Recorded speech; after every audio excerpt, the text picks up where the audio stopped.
Hello and welcome to my first attempt at instructional techniques videos. This particular one is going to be about playing the slide guitar. Alright, and well, my name is Blind Three-Fingered Sonny Boy Leroy.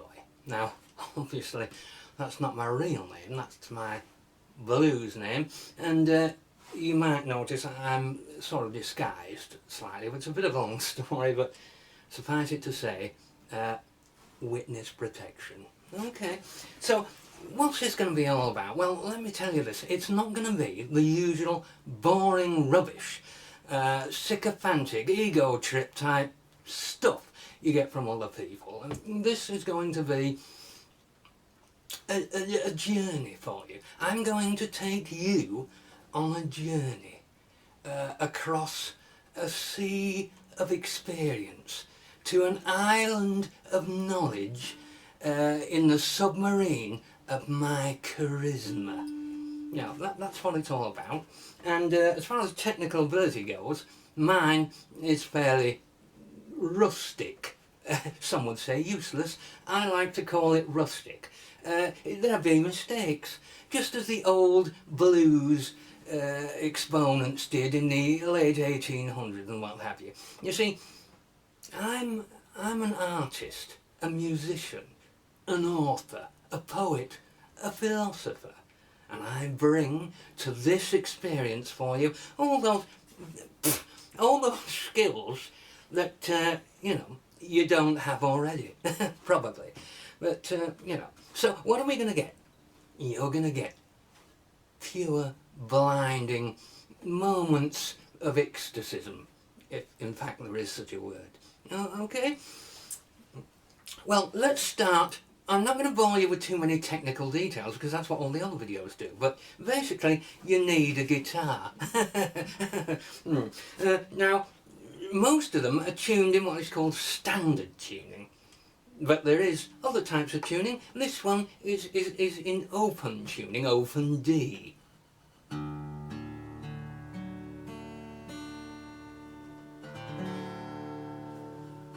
Can you just feel the vibe of that?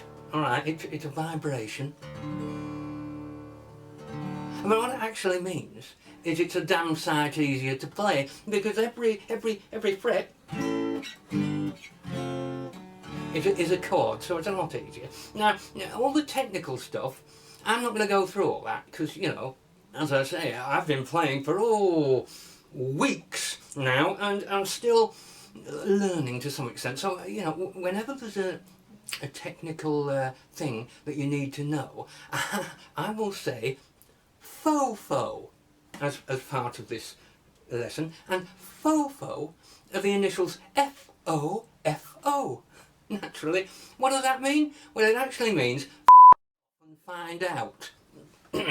A technique used in a lot of educational institutions of the day, but very useful because you're not being spoon-fed stuff.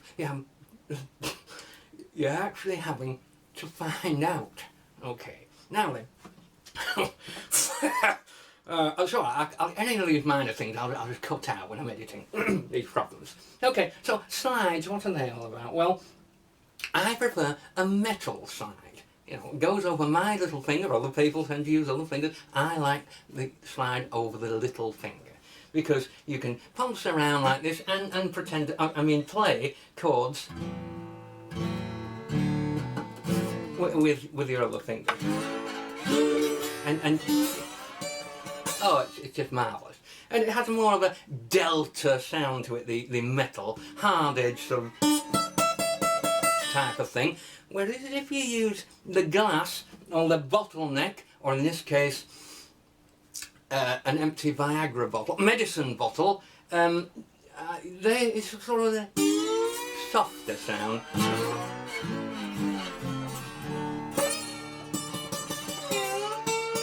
Type of thing, you know, okay? So you can use that, it's a bit sloppy and what have you, medicine bottle, remember? And but I tend to use one of these, Okay? So, what I'll be doing is occasionally I'll give you a little taste of a blues song or tune, backed up with some historical background. Very interesting that you can go away and do further research on. And I know that you'll want to play this video over and over again. It's only natural. So, you know, I won't go into too much detail, and like I say, faux when necessary. But, okay, now my close friends, before I start playing, often say to me, BlindFinger, that's my nickname, BlindFinger, they say, BlindFinger, how do you make your blues sound so real? And I said, well, amigo, it's a lot of things, far too complicated for your limited intellectual understanding to grasp now or ever. But don't get upset. Putting it basically, it's because I've suffered. You know, I've suffered in life. I have physically suffered, and mentally. You know, there's been times, I was thinking of an example, there's been times when I've been in my cell, room, and I've looked out of the window and it's been pissing with rain. That just makes me miserable, that suffering. Another time, oh yes, other times I've been in a supermarket and with two massive trolleys full of Christmas cheer, drink, food, mince pies, you know, holly, all that stuff. And I've spent an hour getting it in the trolleys, and I go to the checkout and there's not enough people on the bloody checkout, and I'm stood there for 2 hours waiting to be served. That, my friend, is suffering. And if you don't think it is, you need my piles. If you don't know what piles are, faux. So, I'm just going to, you know, remember what I said about my technical abilities. It's fairly rubbish. So you're going to get the feeling of this. It's a little song, little tune, or a fairly well recognisable tune called Little Red Rooster, done by the Rolling Stones back in the 60s, and before that a guy called Howling Wolf, and before that loads of other people. It's fairly traditional, and you know, the main riff is this sort of thing. Not that, because that's the wrong chord, but it's like this. You see what I mean? It's so simple. And then when you do it with a slide,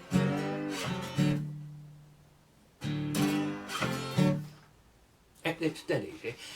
What I'll try and do is sing at the same time with some of my own lyrics, but it's very difficult. But here you go, just to get the general flavour, to see how easy it is. And when you're reviewing the video for the 100th time, you can actually see where my fingers are. And cut all these little mistakes out later. Alright, here we go. Listen to this.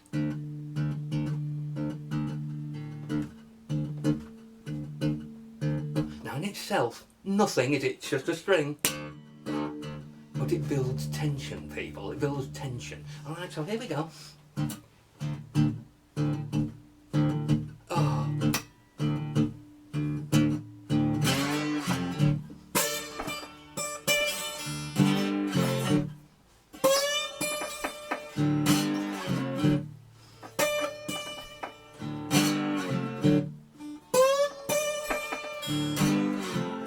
I woke up this morning, got out of bed, tripped over a strange man and hit my head. Yes, I woke up this morning and I hit my head.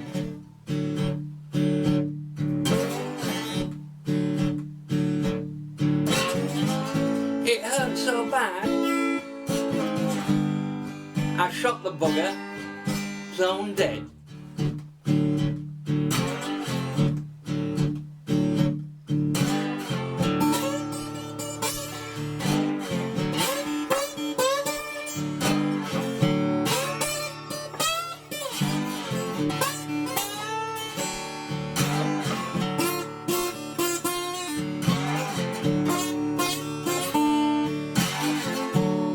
And so on. before I get carried away, because it's a limited time, or I'm not sure how long I've had, but anyway, so you get the picture. Now, you can practice that. It's dead easy, as I have said. We'll cut that later. Now, I'm trying to read the notes I've actually written out here. Oh yes, okay, right. Where were we? Yes, right. Now, in the old days, when the folks were making the blues in America, they used to use disgusting pornographic lyrics. Because, they haven't got a lot going for them there. It was work, thieving, fighting, gambling, and making music. And they tended to combine the two, usually music making with disgusting sexual lyrics.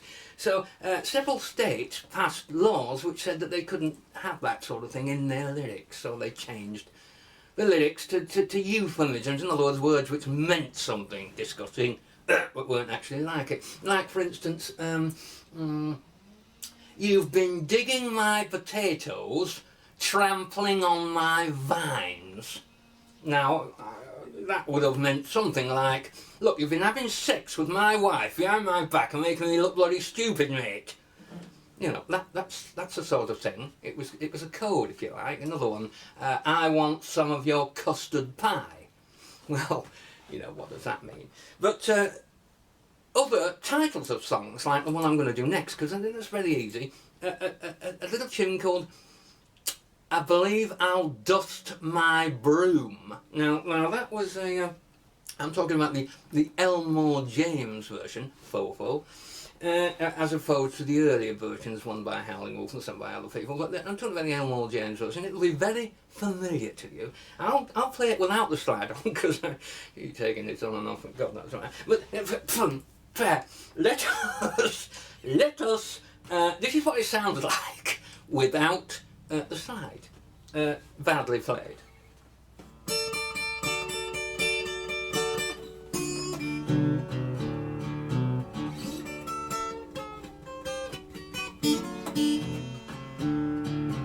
Yeah, it's sort of like that, but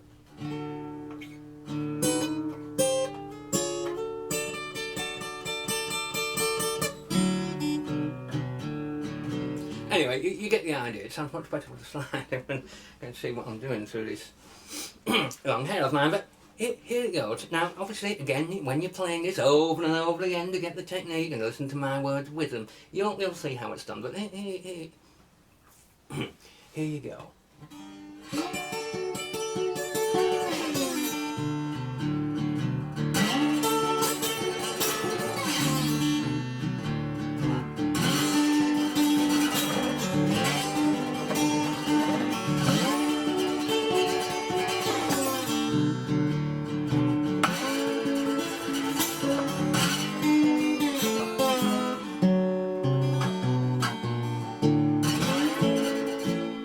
You see, and once you've done that, once you've got that basic riff down, as they say, you can go all over the place and nobody will know any different, because all the chords, they sort of just join in together and it sounds passable. So here's a typical example of that sort of thing.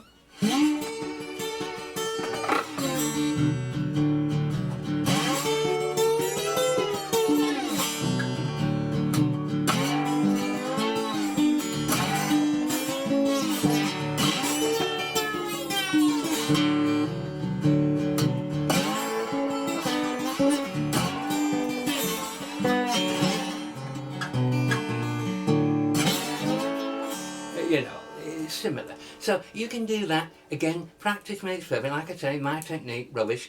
But it's alright, his teeth are giving me juice. Why did I do this? Now, okay, so you've done that. Great. Now that happened to be a bit of historical evidence coming in now. That was a favourite song of one of my blues historical figures, a guy called Clumsy Jackie Shitstraw. Now, Clumsy Jackie, he only had one finger on each hand. due to a nasty catering accident when he was a teenager. But, you know, so one finger on each hand. Very, very embarrassing when you're ordering drinks, you know, at places. In juke joints, that's another thing, fofo, juke joints. Anyway, he used to hang around in his juke joints waiting for the guitarist to come on, and the guitarist would come on and start playing. Jackie would have a few, and he'd go up to the guitarist and say, "Excuse me, would you mind if I just run my bottleneck?" Because he used to jam a beer bottle over his finger. "Can I run my bottleneck up and down while you play the guitar?" Because he really wanted to be a slide guitar player, did Jackie, you know. Useless. But, you know, that's what he wanted to be. And he got away with it. They let him, because they were drunk as well. So we'll go on to the last thing. What I'd like to do now is I'd like to play you a little known tune called Last Fair Deal Going Down by Robert Johnson, the great Robert Johnson. He was one of the chaps that didn't actually have a blues name. Other people did. Usually their blues name was something to do with some crippling deformity they had, or maybe some strange sexual persuasion. You know, you've got people, it's easy to do with sex, something physical.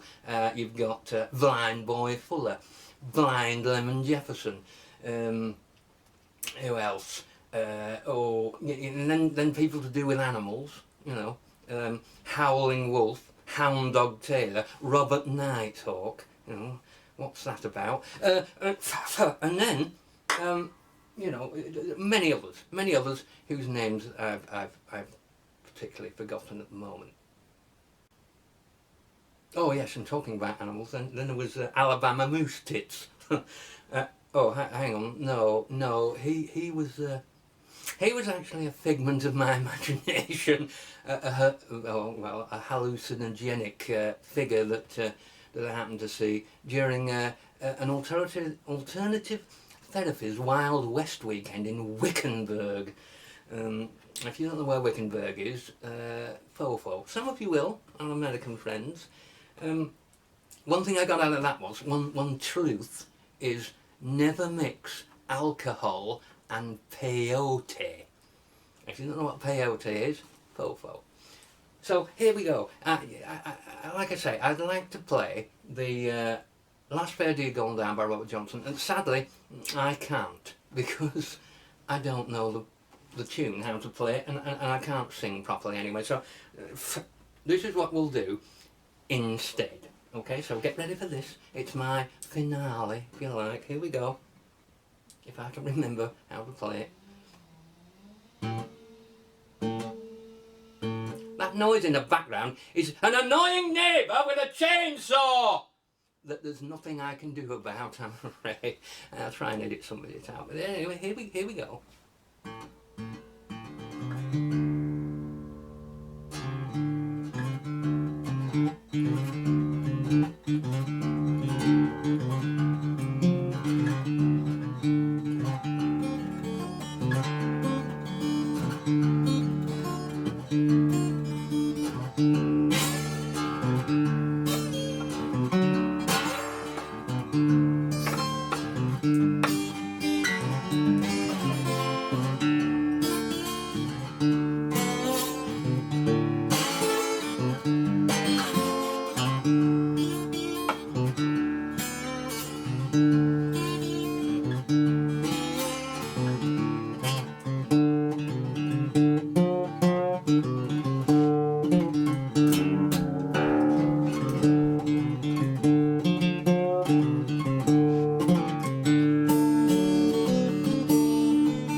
fantastic.